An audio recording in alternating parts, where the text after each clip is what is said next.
Now, we all like to joke and meme about coronavirus and all of the implications of what that has for modern society, but obviously, games have covered this in great detail, and I figured it was worth checking out some of the best disaster games from both, I guess, a practical point of view and a enjoyment point of view, because we know the classics: Fallout, Last of Us, Metro. There's plenty of games that are set in like a post-apocalyptic world. It's all different causes: nuclear bombs, mind control fungus. There's heaps of them, right? But the thing to take away from it is they all cover those same themes, and there are some interesting takes on it as well that you may not expect. And I speak, of course, this time of Disaster Report 4, which is basically set in Japan, in like a not really like major city, but it's like a fake name major city. It could be basically any major city in Japan. And you're riding on a bus and this earthquake hits. And the interesting take on it compared to say a Fallout, or especially Fallout New Vegas, or even a Last of Us, is that like the morality in it goes the complete other way. Whereas Last of Us is a set story, you play Joel's story through to completion, and I know that triggers Dermy, but that's fine. Fallout, you have these moral choices, these grand philosophical moral choices to make. This one's a little bit more straightforward. You literally kind of pick your personality. You've got like 7 reactions to pick from every situation. So it's, are you optimistic? Are you pure survival mode? Are you looking after people you like?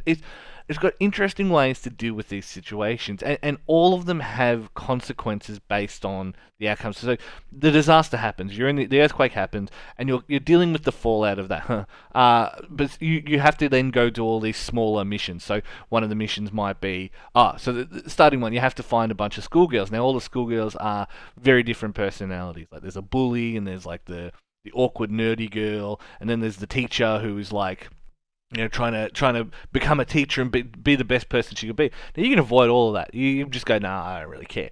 Or you can play it to try and get a shot with the teacher, or you can chat to all these different people and try and play them off against each other. But they're setting up for this grand morality play, and I don't know. It's such an interesting take on it. Even if the game itself is kind of buggy, like the thing to keep in mind is that it's a real, compared to the budget, obviously, of some of these AAA games. It's way more smaller scale setups. It's way more, you should have done this, you should have done that, but without being quick time eventy. So, a building's literally about to collapse, and if you happen to be in the wrong place at the wrong time, you're dead. Dead. That's it. And that's kind of how it works, like the building collapses on your head. You didn't make it out of the thing. Game over. And I like that about it. And I think that there's an interesting scene, at the start of the game as well, where you go into a convenience store, and there's like a series of events that ends up with you giving water to a guy that you sent this guy who was chasing that guy on a different direction, or you could have told the truth. Whatever it is, you help him out. And then someone comes out claiming to be the manager of the store and starts ripping people off and all. And so it is about getting involved in these situations, and they're all very realistic situations. Like none of them really feel out of place. It's just, like I said, the game is a little bit.